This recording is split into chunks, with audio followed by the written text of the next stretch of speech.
Welcome to the Bass Entertainment Podcast, hosted by Troy Saunders.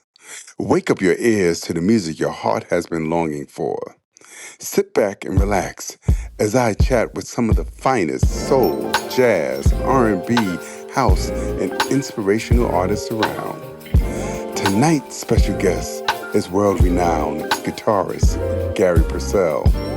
For the past 25 years, Garry has been touring, producing, and project managing for a wide range of artists, crossing multiple genres like smooth jazz, contemporary jazz, R&B, funk, gospel, Christian, and worship. Garry is also a sought-after studio musician. On his latest releases, he has worked with industry giants like Chris Big Dog Davis, Adam Hawley, Tony Terry, and Marcus Anderson. Join us as we talk about his journey and dive into his latest singles. Bass Entertainment, listening experiences for the indie artist aficionado. Hey everybody, welcome to the first video recording of the Bass Entertainment Podcast. I'm your host, Troy Saunders. Yep, gotta give myself some hand claps, y'all. Oh, let me turn them hand claps up. Yeah. Yes, this is the first video recording of the Bass Entertainment Podcast. And in case you didn't know, I'm Troy Saunders. And today we have a guest like no other. You know, we always start off with something a little smooth. We got a little smooth jazz coming your way today. And this man is incomparable. He does jazz, he does R&B, he does gospel, worship. I mean, you name it, this man can do it. And his name is Garry Percell. Yes. Woo! Now, before we talk to Garry, I got to give you a little introduction, a little musical introduction. You know what I like to do? I like to play a little music to get you ready for the episode. This song comes back, I think he did this in 2023 or something like that. Let me double check the date. You know, I got to look down on my notes here. 2020. Oh my God, the time passes. And this is called Don't Stop. Yeah, this is an excellent way to start off the show.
Now, I'm just going to give you a little bit of that because, I like to do. I like to tease you a little bit to make you want some more, make you want to go out there and download it and purchase it and get it into your collection.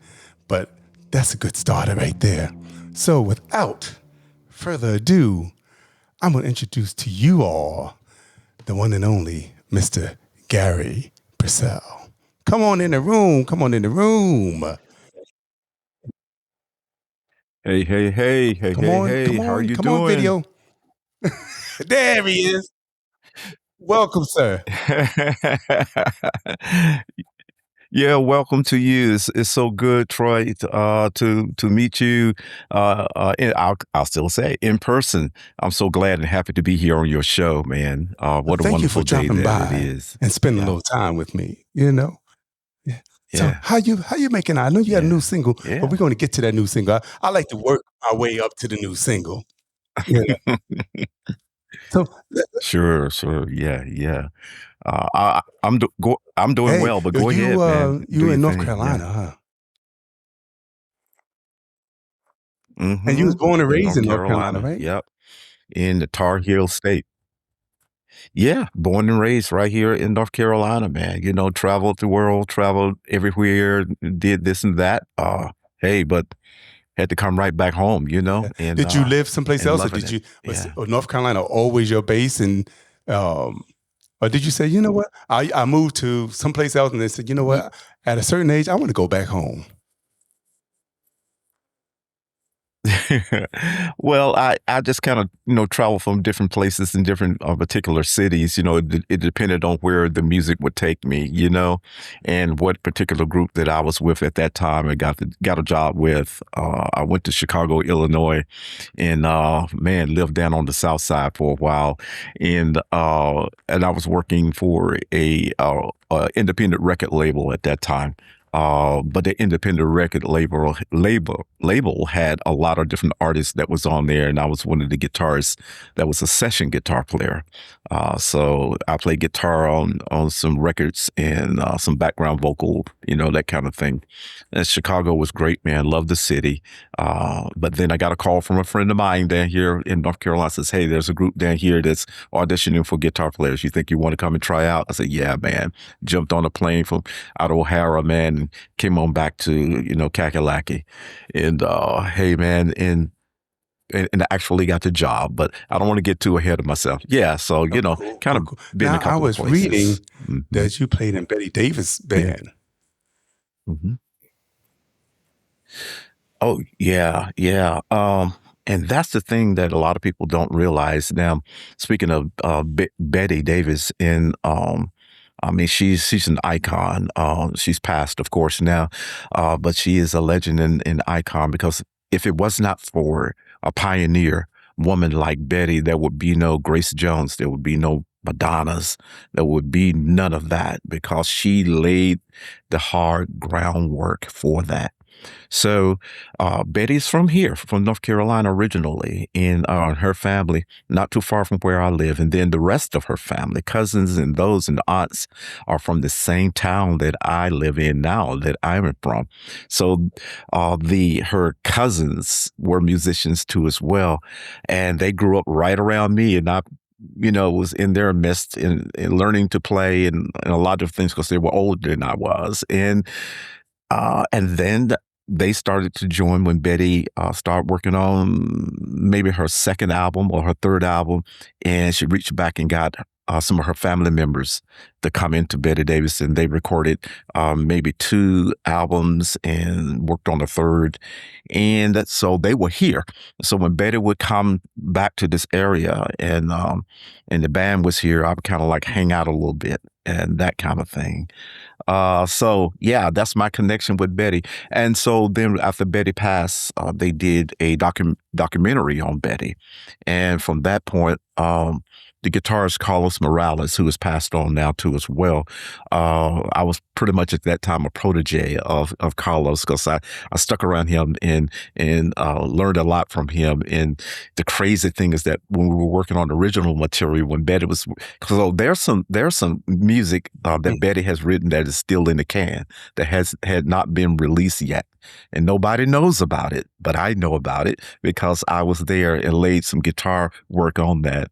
Carlos wasn't available at that time, so I played the guitar work. Betty listened to some of the demo tracks that we were doing, and I remember us sitting there in the studio, and Betty asked Nikki, her first cousin, says, "That guitar line that Carlos played, that was wonderful." And and Nikki, Fred said, that's not Carlos, that's Garry." "Oh, that's Garry." So, you know, we played much alike. And so that was my connection. So when the documentary happened for Betty after she had passed, Carlos wasn't available during that time. So they brought me into the organization of Funk House then, and we did some touring to promote the documentary that Betty was in. So I've always kind of been around, but they gave me an opportunity to actually travel with Funk House and play a live stuff Wow, of Betty's material. that's cool. Yeah. What's the name of the documentary? Because you know what, Yeah. I haven't seen the documentary. Yeah. No, I'd like to check it out. You haven't seen it? Well, Google it. It's on Google. You can Google it. It's called Betty. They say that I'm different. And so Google that, and the documentary will be there. You will find it. It's very fascinating. It tells a lot in the documentary. So people don't know. A lot of people don't know a lot Yeah. about Betty because she was kind of underground. Because at the time when Betty, in her style and the things that she would say and how she would dress, was not what we would say at that Yes. moment in the industry appropriate for a lady. So they kind of, didn't give Betty her due in the industry, because of that. They tried to suppress her. But Betty, if you caught Yes. her, Yes. she was raw. And so, yeah. And so it stayed underground. But wow. I mean, you can't keep history, covered up forever. It's going to surface and come to the top. So, Madonna, you have to give your hats off to Betty and all of those female provocative artists and the freedom that they have now. Betty Yeah. I mean, cracked the ceiling on I that, think of the glass her ceiling and on that Mother's for them. Finest and The Brides of Funkenstein and Yes, yeah, all of them. LaBelle when they all first of came out them, with that. all You of them. know, exactly, No Betty, none of them. exactly. Yes, yes. And she was inducted, I think it was in 2023, into the North Carolina Hall of Fame, Music Hall of Fame. And so many of us as Funkhouse, we actually performed that day and accepted her inductee award into the North Carolina Yes. Hall of Fame, See, a lot of people don't know that. 2023 Hey, inductee. that's why I said, well, I read They Betty don't know Davis. I that. said, hey, Yeah. I got to ask Gary about this. You know? Yeah, yeah, So now yeah. my family's from a little town called Scotland Neck, North Carolina. Scotland Neck. Yeah. I believe I went through that. You probably would miss it if you don't. Yeah, Scotland Neck, of course. Yeah. Man, oh my I goodness. always thought Yeah, it was okay. my grandmother. Mhm. She was from Scotland Neck, so she would, until I saw it on paper, I thought it was Scarlet Neck or Yeah, something like that. Because she'd be like, "We going down to Scarlet Neck," yeah. and I said, "Wait a second, Grandma. I was born in Brooklyn." I Uh-huh. said, "This is Scotland Neck." Yeah. That's Right. right. That's right. Well, you know how we do. We run stuff together. And I'm from a very small town here in North Carolina too, called Reedsville, North Carolina. It's only like 20 miles or 30 Okay. miles north of Greensboro. Yeah, So, my yeah, cousin used to small live in town. Greenville Yeah. for a while and different places. So yeah, Scotland Neck is the family home. Yeah. I mean, North Carolina is like the family base where we all come from, at least on my father's side of the family. Yeah. Sure. So now you Yes. also worked with in gospel with Richard Smallwood, and how did you go from playing Yeah. around in North Carolina to working with Richard Smallwood? And was that when you went to Chicago? Oh, no. I never did actually work with Okay. Richard. I've shared the stage with him before. Now, what's so fascinating about that is that Richard has always called this small town Reedsville his second home, and because my cousin was part of the original Smallwood Singers, and so when he would come home and of course and look us up, to see what was going on musically, because of course HBCU Howard University, he was a graduate from there too, along with Richard. And so when he would come home, he would look us up just to see what's going on musically. At that time, I had a gospel group called Garry Percell and Anointed Vision, and he found out about that through another cousin of mine, and he showed up. Someone brought him over to one of our rehearsals. And so my cousin, he was listening, and he says, well, let me give you guys some singers some tutoring, since I'm here. Because all of those guys got their doctorate, in masters and things, in that area from Howard University, like Richard did too as well. So from that point, he kind of opened the door, with getting my group, on some things with Richard. And so that was my introduction to Richard, and conversating with him during those times and those periods. So that was my Now I connection hear with you. Richard there. You've been Yeah. saying you've been telling us about your vocals. So you sing a little also, huh? Or you Oh, sing a lot. now that, oh God. Now, of course, as you said before, looking at my resume or bio, then of course, I have a gospel background, in all the other genres. So I did some funk music and R&B stuff, you name it. And so during my period, so to speak, in the R&B part. So I did quite a bit of singing and playing guitar during that period of time. So, uh, so the fans now that are in contemporary jazz side, which genre that I am in now, quote unquote, smooth jazz. They have never heard me actually sing or know of this artist that he's a singer too. But time will reveal all. And so at some point, then I'm going to introduce Wait. my vocals to my music. Okay, because that was So my we're question. getting there. I said, all Yeah. right. So I said, well, you going to I lace us know with it some was coming. vocals. Yeah, I knew it was coming. So it's in there. It's getting ready to come to the forefront. Okay. At Now I this see it. given So time. far, you've Yeah. just been releasing singles.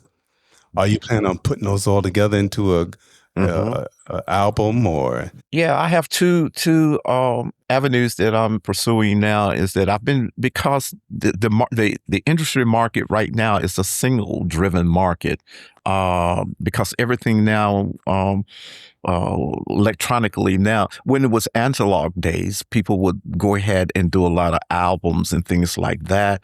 But in the day now, the electronic in the industry as it is now, is so quick and fast. People can go on Spotify, boom, got the song, 3 minutes, that song is gone. They're on to the next song.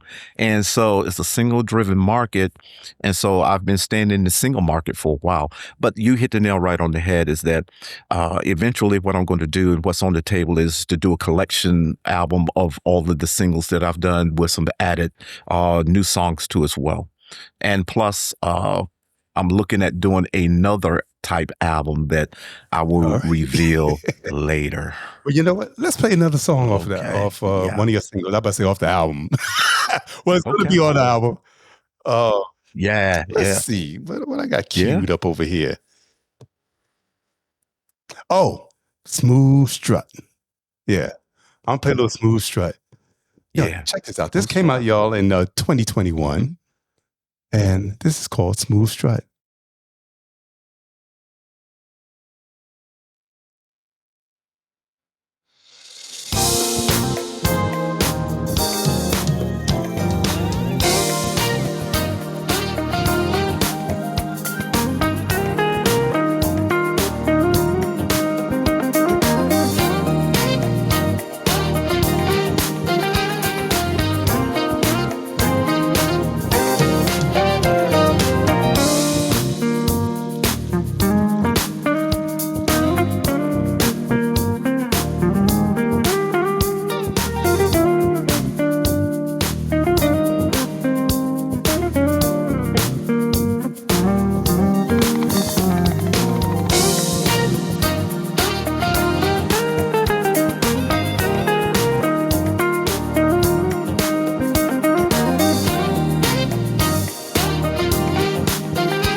Like I said, I'm just teasing y'all. I'm just giving you a little bit. Oh yeah. Yeah. Let me ask you a question. Now, Yeah, when you come out man. with the album, Smooth strut. Yeah. do you think you'll put it out on vinyl? Because I'm feeling that vinyl is really hot right now. You know, Yeah, vinyl is people are really, loving that. Maybe the new babies is getting reintroduced to it or introduced to it for the first time. But a lot of us folk like me in my age is that we were raised up on that vinyl, man, and I'm loving it.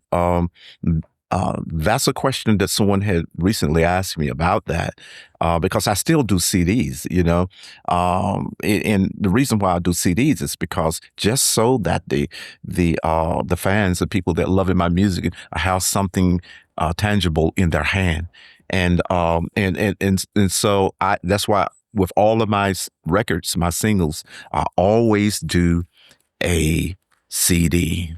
And so always press these up.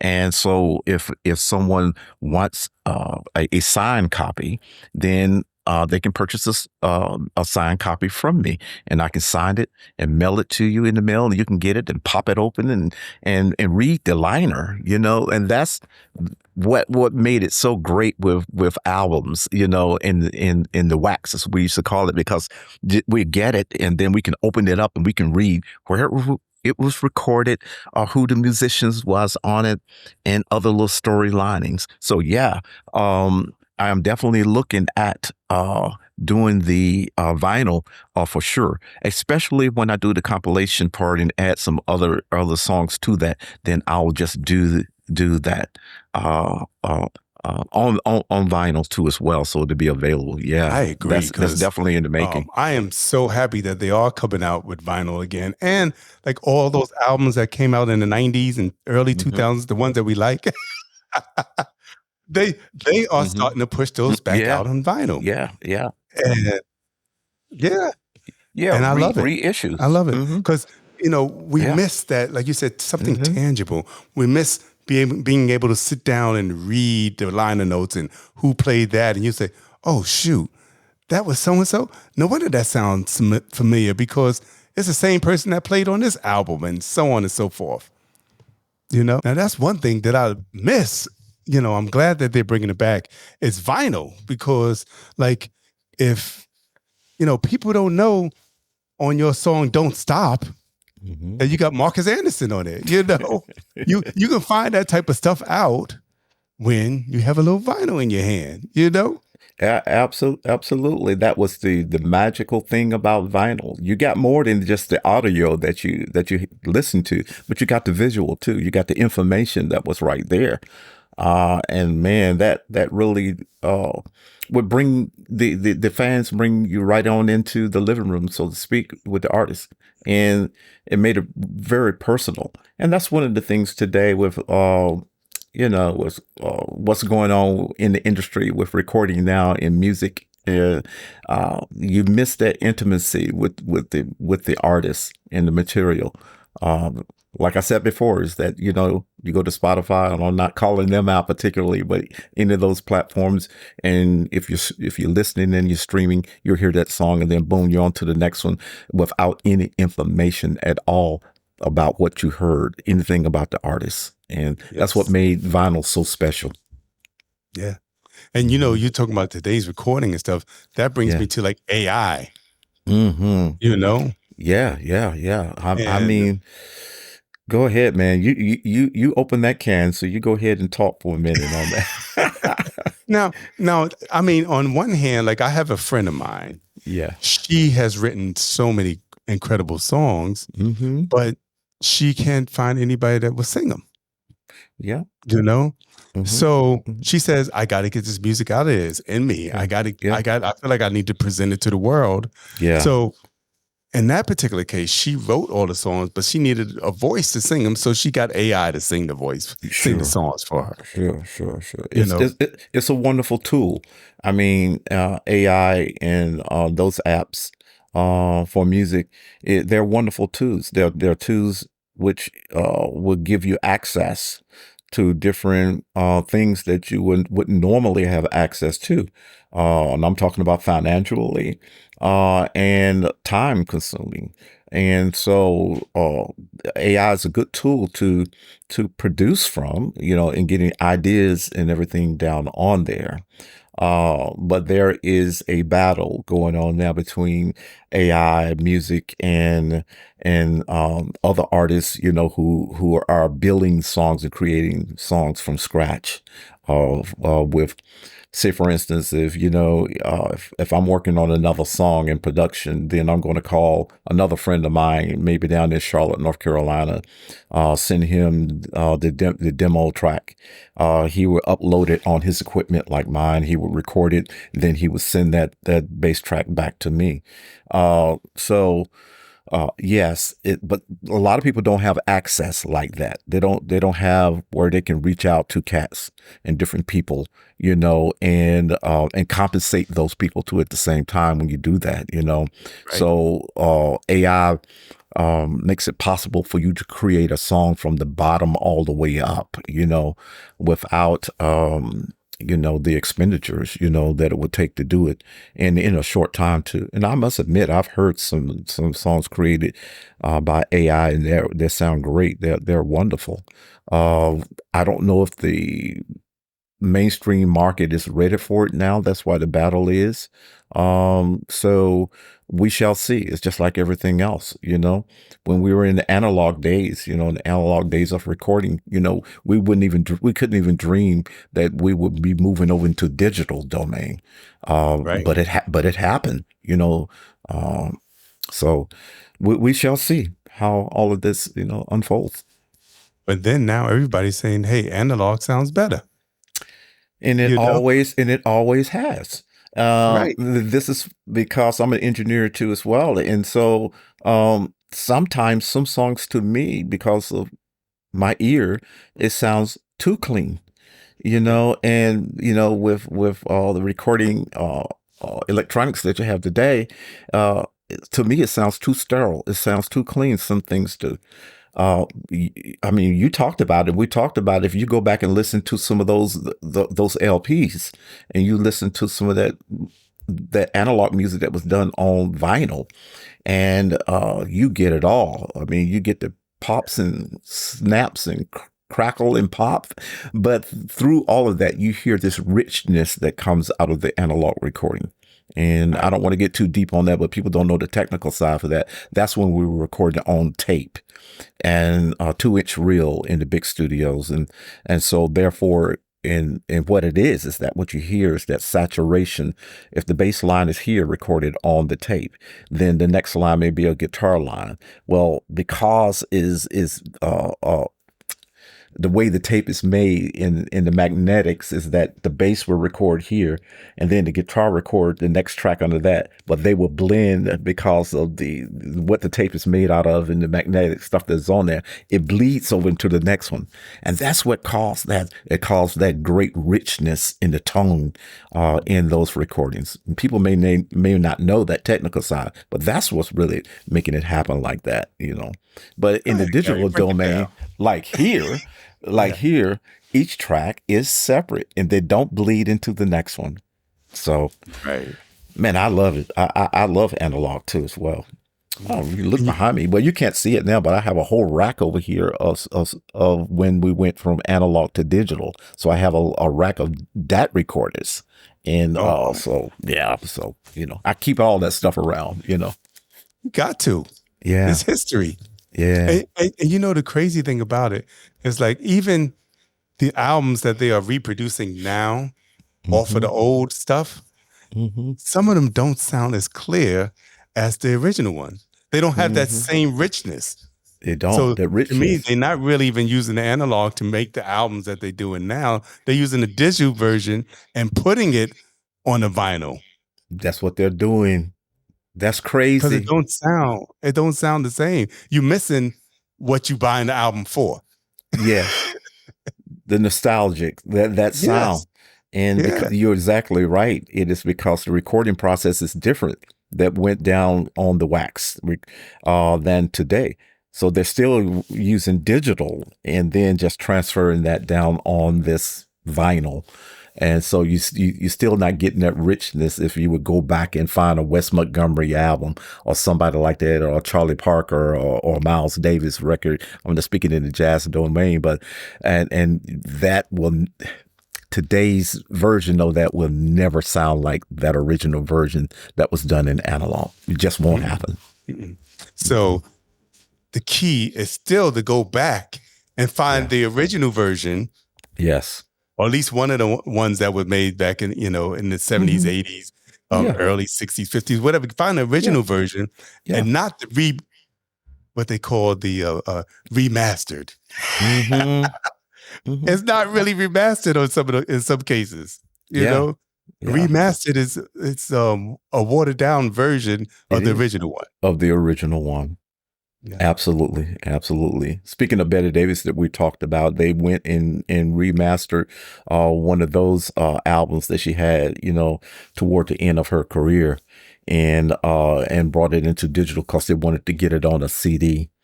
But all of her records basically was wax, it was vinyl. And so it's a little different, but that is the process today. That is the process. However they can do it quickly and more efficient. That's the way that they would go.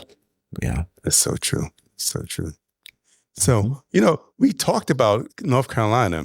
Yeah, but I know you was talking about cousins. So was music prevalent in your house as a child, or were you one of the kids that was like, you know what? I don't, different from everybody else. I'm into music and everybody else is playing sports or something. Oh no. Music in my household was I would say it was 90% in my household. My mother, a piano player and a pianist, and so she worked in all of the churches, a very Christian lady, and so she played for a lot of choirs from churches in our community. So when we were kids, she took us along as well. So when she was training and teaching soprano parts to the choir, alto, tenor parts, baritones, or whatever that was there, we watched, and she made us watch to see how to train people to sing those particular parts and put music together. And so even when she practiced at home with the piano in the house, she called all of us in to the room, and I guess we were the test market people for her choir. So she would get us around, and each one of us would be an alto, tenor, soprano, and then we would learn that song before the choirs get a chance to learn it, because she would work it all out with us. So my house was full of music all the time. Now, my mother played piano. My oldest sister played piano. My sister, who is a year older than I, she plays piano. My brother could play piano too as well, one of my brothers. And so there was so much piano going on in the house. I says, I am not going to play piano. And so I found the love of guitar. And so I became the guitarist of the family, so to speak. Yeah. So I really didn't have a lot of choice as far as the music, because it was prevalent in our household. See, now that's one thing. Instead of AI, why don't you put music back in the school? Yeah. And then kids wouldn't have to use AI because they'll be playing instruments again. Yeah, yeah. They'll be playing especially in urban areas. I mean, like up here, I live in Danbury, Connecticut. My daughter, everybody, all the schools up here have music in the school. Mm-hmm. But if you go to like New York, like the school that I went to, they don't have music in the school anymore. Back when I was in school, every elementary school, middle school, high school had music in the school. Now, if you want music in the school, you got to go to one particular school that does music. That's crazy. It's the same here. And because I remember coming up through school, there was always a music program in the schools from elementary all the way up through high school. Because for sure, when I got into the high school, of course I took chorus. and we had a wonderful time. A couple of guys that was in chorus, we became friends, and we started a little singing group, doo-wop kind of thing. All of that was singing in the hallways, going to the mall where the Echo was, and some of the places in there, and singing. It and it kept us out of trouble. We went on the street, shooting, fighting, cutting, whatever, but we were doing things like that, and I have to say, that is because during our high school years, we had an outlet, and that outlet was music. Yeah. So you take that away, what do they have now? Yeah, Yeah. exactly. Oh, you know what? We was talking about singing, and I want to talk about Tony Terry. Oh, okay. Yeah. Going in circles. Yeah, man. Yeah, for sure. Now, y'all know Tony Terry out there, when I'm with you. You know that song, right? Well, Garry has a song on one of his singles with Tony Terry, and they doing a remake of Going in Circles, which is, that's one of my all-time favorite songs anyway. Mine too. So how did y'all wind up coming together? How did that come to fruition? Right here where I sit right now here in the studio is working on the project.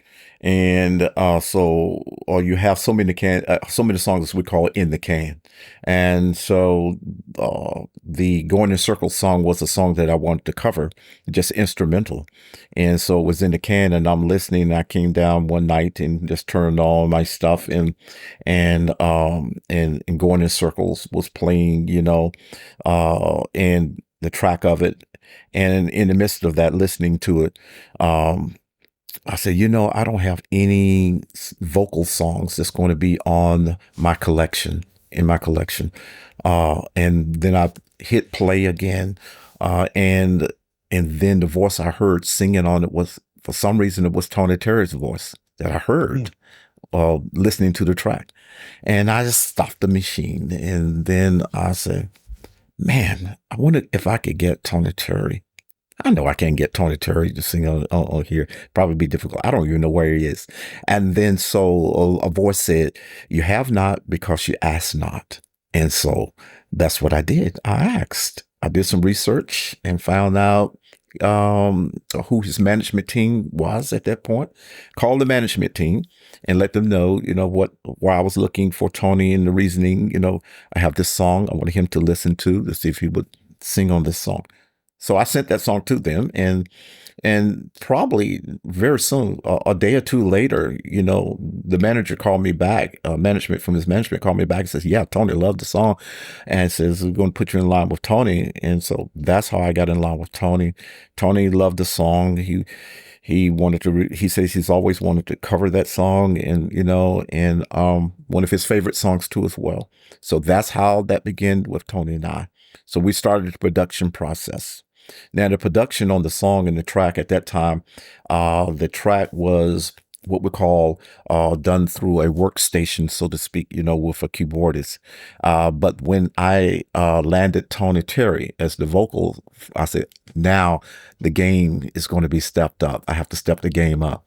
And so I reached out to a good friend of mine, Alex Hawley, guitarist in our contemporary market, a good friend of mine too that has produced several of my records before. And I reached out to Adam and says, "Hey, I need you on the production. I need this song to be all live musicians." And so he got with his team of guys and put it together. And so what you're hearing is actually live musicians on this track playing, because again, when I tried to cover a song, I tried to keep the magic of that song when it was first written. So we didn't really deviate from the original version musically wise. But Tony sure did put the Tony Terry stamp on it, and it just came together. I mean, it was awesome. I still love that song. I loved it then, and I love it now, with the version that Tony and I did together. Yeah, y'all did it. And I got to play a little bit for the people. Yeah, give them a little taste. I'm going to give you I'm going to tease them a little bit like I do. Oh, y'all know the original Going in Circles now. This one came out in 2024, correct? Yes, this one did. So good music never dies. It never. And never. Never. It just keeps living on from one person to another. It does. And this one is living on right up in here in the 2020s. Once again, y'all, this is Going in Circles. This is Garry Percell and Tony Terry.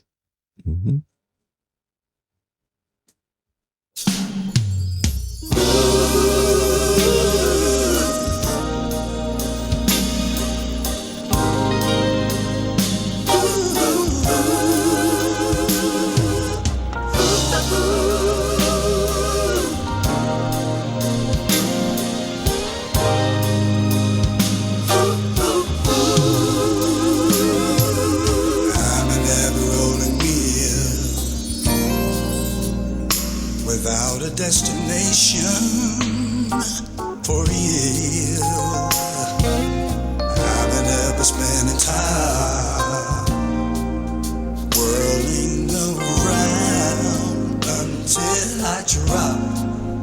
Oh, what am I supposed to do? My mind is in a whirl.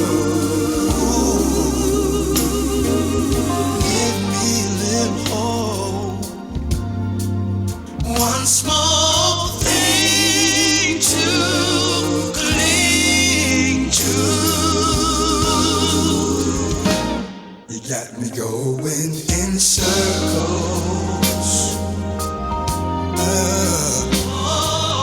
Round and round I go.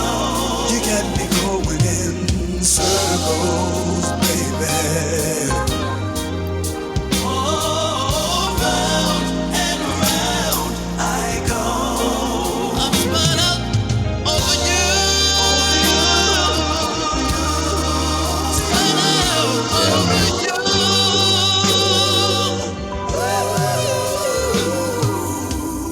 You know, I'm slowly fading this one. Oh man, I still love that song. The version that we did of that that's unique. That's special. Yeah. Yeah, it is. It is. I want to play the whole thing, but I might get flagged or something. Yeah. I get it for sure. Oh, so what is coming up? Are you on tour? Summertime is a good time to go on tour and see the people. Are you going to be around somewhere? Well, I've put some things out to different promoters on different festivals and here and there. Still waiting to hear some things back. I have some things that are already solidified, and one is the John Coltrane International Jazz and Blues Festival of this year. Is going to be Labor Day weekend, this September 5th and 6th.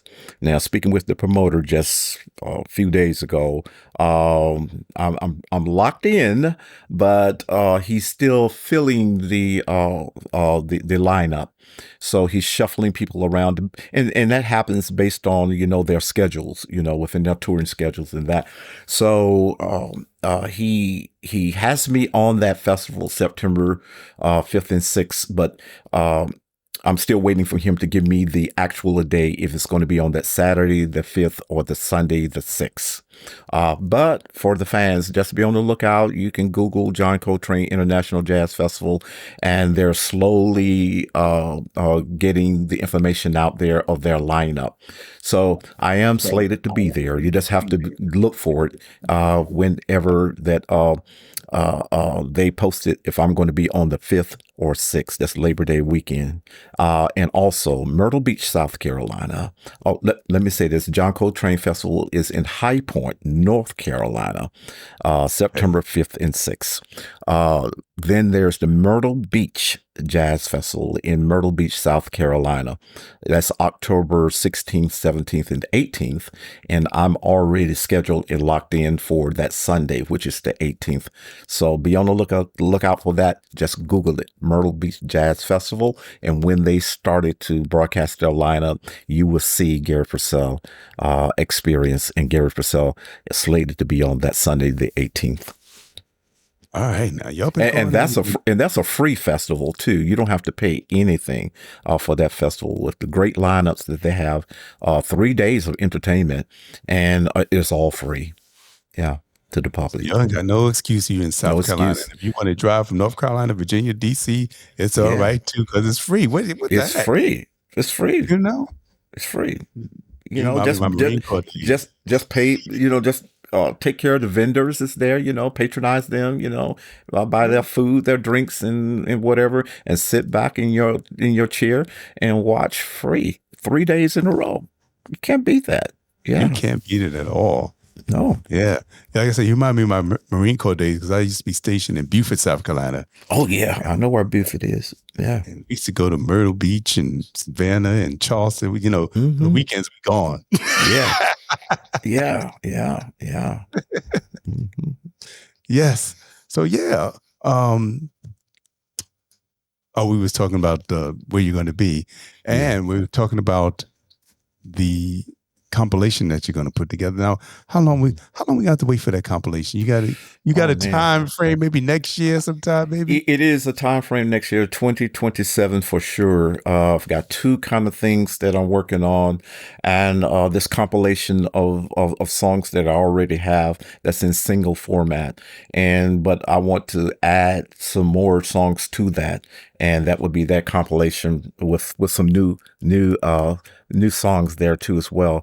But there is another secret one that I am doing, that I am working on. It's going to be another whole separate EP and album EP, so to speak. And that one's going to be a special kind of one. And I can't reveal that yet, but just wait and see. Yeah. But I can't wait and see. I'm all eager and all ears. Well, we're gonna get to the latest single, which came out May 1st, y'all. So it's incredible. Like everything we've been listening to this evening, Garry does not put out any sorry music. Shall we say? Oh wow. And it's another cover of one of the songs that we love. If we remember correctly, Love Ballad.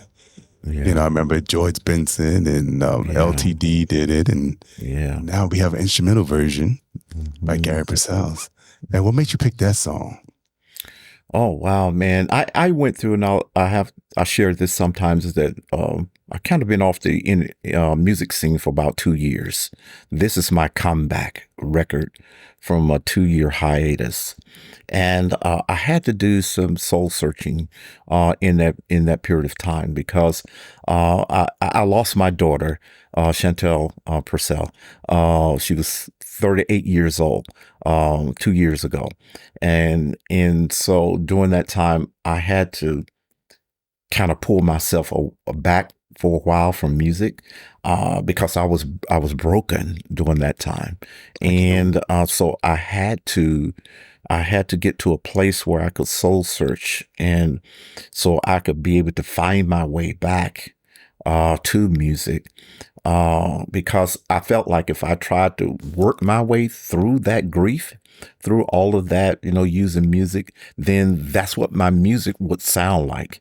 And I did not want to put music out that had that grief attached to it, because my whole thing is about being able to communicate when I play, that people can feel, and I didn't want them to feel that grief that was inside of me deeply at that time, because I'm always a person about expression. And so what happened is that I just asked God, and I searched myself, and He helped me search myself, and that I can't move forward until I'm healed. And so I didn't know how to heal at that time. So I asked Him to heal me during that period of time. And so He healed me through that process, through that 2 years, because I felt like that when my daughter died, that a part of me died too as well. And I wasn't whole again. I wasn't whole. And so with all of that said, God, He said that I'm going to fill you, that void, with something. And He says, I'm going to fill it with love. And so he filled that void that I had with love. And I could just feel my reservoir start to just rise. And it brought me back from that place. And so he filled me with love at that place. So there could not be a comeback record that did not express love and with that passion. So I was listening to music, and all of a sudden listening to some good music, and all of a sudden Love Ballad came on. And I say, that's it. That's my comeback record right there, because it expresses exactly what had transpired with me, what I am filled now. That hole that was left there has been filled with love. So here's Love Ballad. Yeah. On that note, there's nothing else to be said. Just play the song, Troy. Just play the song. Mm.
I'm slowly fading. Okay, now was that you or that vocal right there? Oh, that wasn't me. I have to give a shout out to my producer on this song, good friend of mine, and man, special guy, Chris Big Dog Davis. I love Chris Big Dog Davis. Yeah, who he's from Connecticut too, right? He is from. Yeah, man. I heard you early, and I didn't want to, let that out until now. Yeah, he's a Connecticut guy too, and so Chris and I, on the production of this song, we discussed it for sure when I reached out to Chris and on this particular song, because like I said before, is that Love Ballad had to be the song that I would come back with. And so it had to be special. And so I reached out to Chris and said, when I heard Chris, and I've been knowing Chris and heard his work, I said, he's the guy that has to be on the production of this song. And so I reached out to him. I sent him the song, and he hit me back. He said, is that you're doing Love Ballad? Oh, God, And so he knew how special that was too as well with Love Ballad, And so we began production on the song. And during that part of the production, we did discuss that, trying to get that hook part that the hook that's on that song. And what we have is much more than they could see, had to be put there, had to be sung. I could give out some more information of, but I'm gonna save that about the production of that song and some things that took place with that. Some people that was reached out to, some people that reached in that wanted to be on the song. We did some soul searching on that too as well. And then one day he called me and says, I got the ideal vocal guy for that part. And I said, send me the track. He sent me the track, let me hear it. And that is Michael Childs. That is on that song doing the background part on there. He had the right temperament to sing that part. I won't reveal, but there were some other well-known artists that people would be really know that wanted to get on this record, but we decided that we were going to just keep it as organic as we could, and I think we made the best choice for this particular song. Mm-hmm. It sounds incredible. Y'all better go on out there and download this, and just to hold you over till the album comes. Yeah, it's coming. Just hold you over till you get the vinyl. Yeah. Woo, it's going to sound terrific on vinyl. Yeah. Ooh, yeah. I can't wait. You make sure you let me know the minute. Like Lisa said, the minute, the second, the moment. Mm-hmm. Exactly. Yeah. Oh, man. But Garry, thank you so much for joining us today. Yeah. It has been a pleasure. I hope you enjoyed your stay here on the Bass Entertainment Podcast. Mm-hmm. And please come on back. Hey, I'm just a call away. I love to come back and chop it up again. Had a wonderful time. Thank you for inviting me. Oh, it's my pleasure. My pleasure. Okay. When Sabrina reached out to me, I said, "Of course, you kidding? Oh, come on now. Yeah, we gotta start this live video thing correct." So, everybody, please, Garry, tell them where they can reach you. Tell them how they can get in contact with you on social media, on your website, and all that good stuff. You can find me very easily on social media, Facebook, just my name, Garry Percell. If you look that up and put that in, it'll bring you right to my Facebook page. I have another IG page, which is Garry Percell _ the artist. Then there is my website, which is just plain www.garrypercell.com.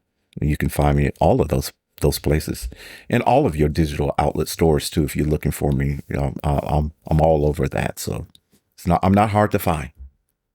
No, it's funny when you said, "Well, how am I going to get in contact with Tony Terry?" I'm like, please, you can get in contact with anybody you want to get in contact with nowadays. Just go on social media. It's there. It's there. Mm-hmm. So many people that I've had on this podcast, I hit them up on Instagram. Hey, you want to come on? Mm-hmm. Oh yeah, sure. Mm-hmm. Mm-hmm. I'm like, all right, that's what I'm talking about. It's so much easier than it was back in the day. Oh, of course. It's very difficult back in the day. You had to, oh God, you're taking me back. You have to find a telephone number, and then the only way you could find that it was through a telephone book or asking an operator to find it on the line, on the telephone line. Crazy. But hope they were listed. And hope they were listed. If they were unlisted, you're out of luck. Yeah. Right. You have to find somebody in their city, in their community, that says, "Hey, can you go down the street?" It's so true. True. Yeah. So, Mr. Garry Percell, thank you so much. And thank you. And all you listeners out there, I want y'all to hold on a little bit, because if you listened, I had a new song playing in the beginning of the show, and it's by Mr. Lucky Witherspoon. Now, that is the new Bass Entertainment theme. Yeah, it's called Wake Up. Mm-hmm. And Mr. Lucky Witherspoon wrote it with Bass Entertainment in mind. He said I inspired him. So I feel so honored. And he said he was so inspired that he's going to release it as a single in a couple of weeks. So not only is it going to be my theme song, but it's going to be a new single by Lucky Witherspoon. Yeah. Wow. Terrific. Yeah. So it kind of reminds me of Mother, Father, Sister, MSFB, Yeah. MFSB, I and know. and the Sounds of Philadelphia as the Soul Philadelphia Train. sound. Yeah. Yeah, Mm-hmm. how they became the Soul Train theme. So, and it was a single, then everybody played it in every house party. Mm-hmm. So maybe we can get Wake Up to Be in every house party, you know? Yeah. Yeah. Yeah. So matter of fact, Gary, you wanna hang on? I'm gonna play it right now. I would love to hear it. All right. So this is the new Bass Entertainment theme song. And it's by Lucky Witherspoon. You know, and if you didn't know, you can check out Lucky Witherspoon on the Bass Entertainment podcast. Unfortunately, it's not a video. This is just an audio one of the past ones that we have done. And just go to www.bassentertainment.com. Come on, y'all. Wake up.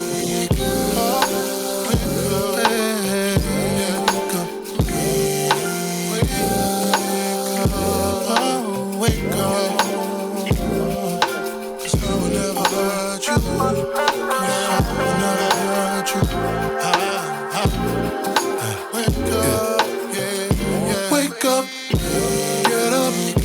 I'm so happy you're here. Stand up, wake up. There's no need to do that when we would never break the love we never had. We would never do that, baby. Look at the sun shine on your life. No need to rush or hide this time.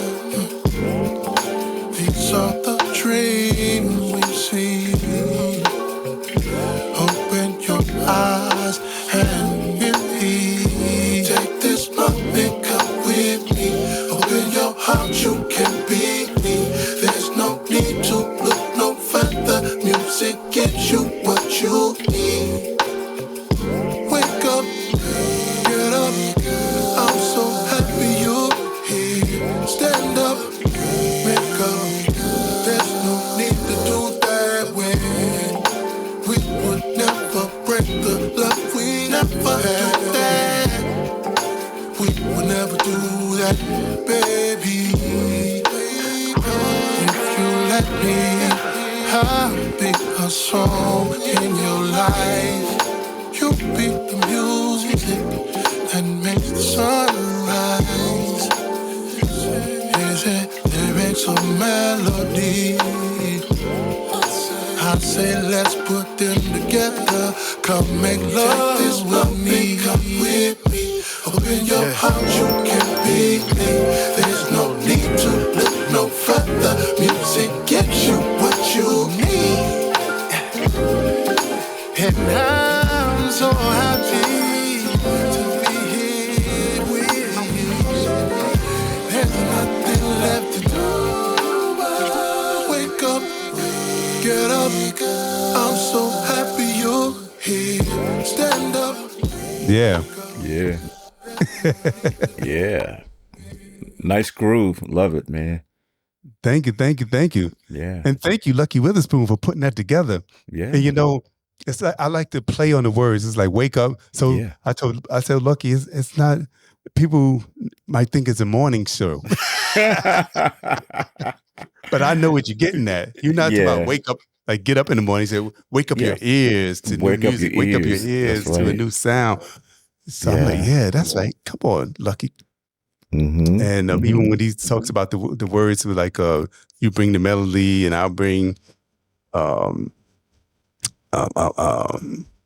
melody. I forgot how he put it together. Come make love to me, but it's the love of music. You know, it's exactly. I told him it's everything that I would say.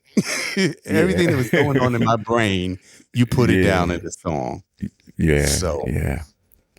I love it. Thank you. He got a little Marvin Gaye going on up in there with a little hip hop, you know. A little hip hop going on too. Yeah. A little jazzy. You know, I love how he put it together. You know, he's the son of Jimmy Witherspoon. Okay. Yeah. So Anyway, y'all. I hope you enjoyed this first episode of the Bass Entertainment Podcast. and video. Yeah, and video. We live, Yes. y'all. Yeah. Mr. Garry Percell. Yeah. And until the next episode, which should be about a week or so, peace and love, Yeah. And let's continue to look after one another. There's so much negative stuff going on. I always say this, whether I'm doing my radio show or I'm doing a podcast, there's so much negative stuff going on out there. We got to uplift one another. We got to keep each other in prayer. Yeah, amen. And uplift one another. Yeah. Especially, people of color around here. We under attack. Yeah, for sure. Okay. We don't need to attack ourselves when so many people are attacking us. Yeah, we don't need to fight amongst each other when we have so many enemies that is against us, for sure. Yes. So until next week, peace, y'all.